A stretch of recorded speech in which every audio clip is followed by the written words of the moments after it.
Hey everyone, hopefully you're having a good day. My name's Andy, my channel's Finding Value.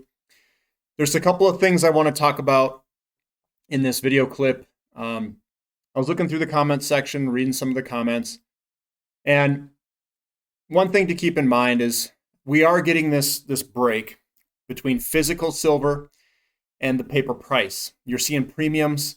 They were skyrocketing this weekend and on Monday. So there's a large flood into physical precious metals, especially silver. That's what I'm referring to. And you're going to see this premium go way up, just like it did in March 2020 and even in 0809 during that crash. So we saw this large physical premium spike. So what this is going to do is it's going to spike around the COMEX. And then people who are wealthy, they're going to see this, and they're going to see a large disparity between the COMEX pricing and the retail section where people are buying physical precious metals. They're going to then look at the COMEX and say, well, let's just take it off the COMEX if it's cheaper to get it through there because they've got financial connections to get deliveries directly from the COMEX. So they're going to do that eventually. So this is going to be a drawn out process. And what's going to happen is if enough momentum carries itself, you're going to see the powers at be. It's going to be CME with the banks. You're not going to know who it is. They're going to keep increasing margin requirements. And margin requirements, if you buy a contract, means that you're going to have to put more money up front to take the contract.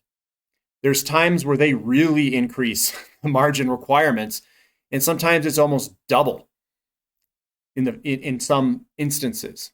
So that's how they're going to slow the paper game down. They're going to slow it down. They're going to control, manipulate. They're masters at it. So that's why if you're going to do this, and here's another thing I wanted to make a point. The physical's taken off, and we're getting scarcity on the physical side, and we're seeing premiums skyrocket. What we have seen is that we're seeing a large correlation on the other side of the precious metals producers, the actual stocks in companies.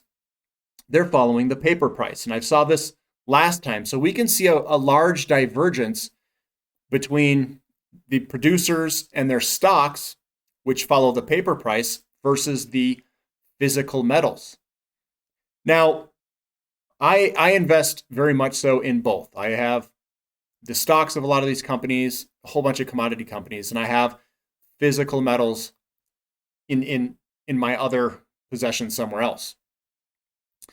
I do both because of the reasons that I just described, the disconnect that can happen between physical and paper markets. And the physical side protects you against other risks, currency risks, etc., etc., etc. The power at B, whoever is pulling the strings, we'll call it the banks, they derive their power from paper currency. And that paper currency has power over you. That they control 50% of every transaction they control. They literally control that they force people to pay taxes in this currency. They control the quantity of it. They control the interest rates. They control everything about that currency. That is where their power is derived from. And what they're scared of is that you figure that out. You figure out that the power is derived from the currency that they control. Now, gold and silver, that's real money.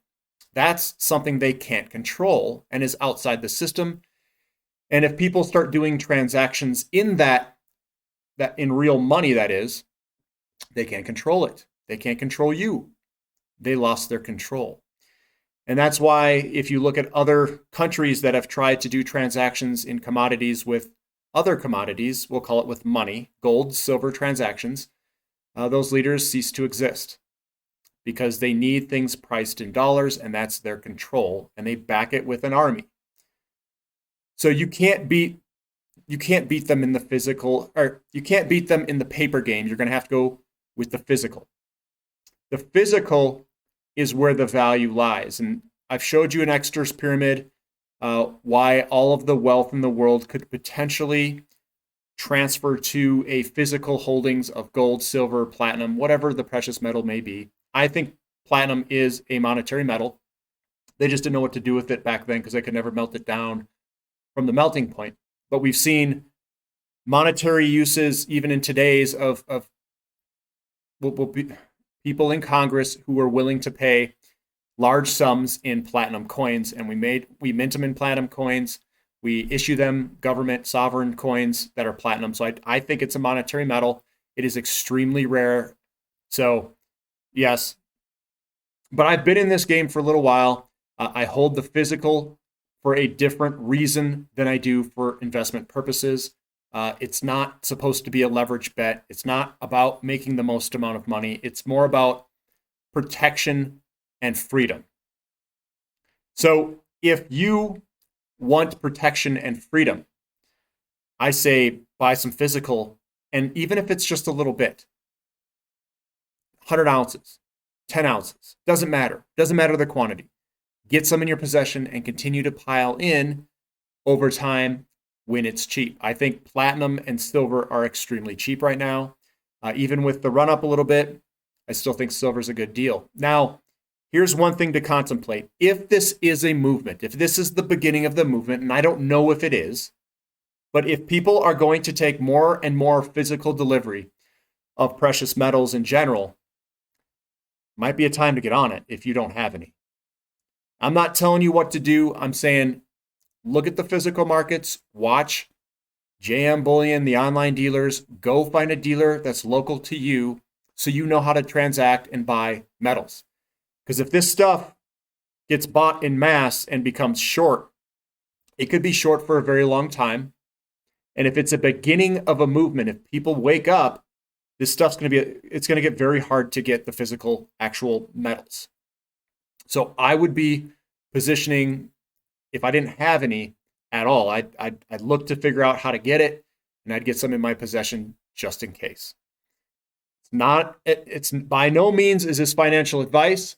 I'm just saying maybe you need to contemplate that in your holdings and into your portfolio as a little bit of an allocation to it, just in case this stuff does take off, just in case the paper price sits there, but the premiums go up on the physical a ton, just in case this is a new movement that could be happening where the physical gets drained over and over and over until the premiums just go skyrocketing. I don't know what the future holds, but I am prepared for whatever the future has. And I like to spread my money out and go into the low risk, highest returning bets that I can find in the world. And I think physical metals, because they're so rare in relationship to the paper contracts, in relationship to stocks, in relationship to derivatives, in relationship to any other asset in the world, is vastly undervalued compared to history. So if there is a movement and this is changing towards a physical game, I would like to have some physical in my possession. Whether it be somewhere where I can get to that's stored somewhere else, that's what I do, or just a teeny bit in your home if that's what you want to do. It's up to you. But I remember, this isn't a recommendation. This is just food for thought about this stuff.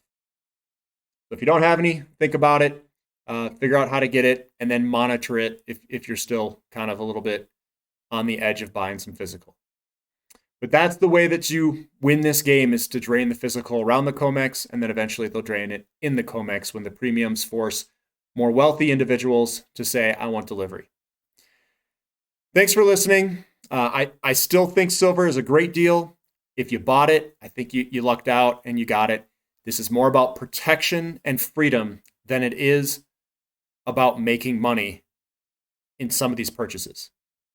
Thanks for listening. This is Finding Value.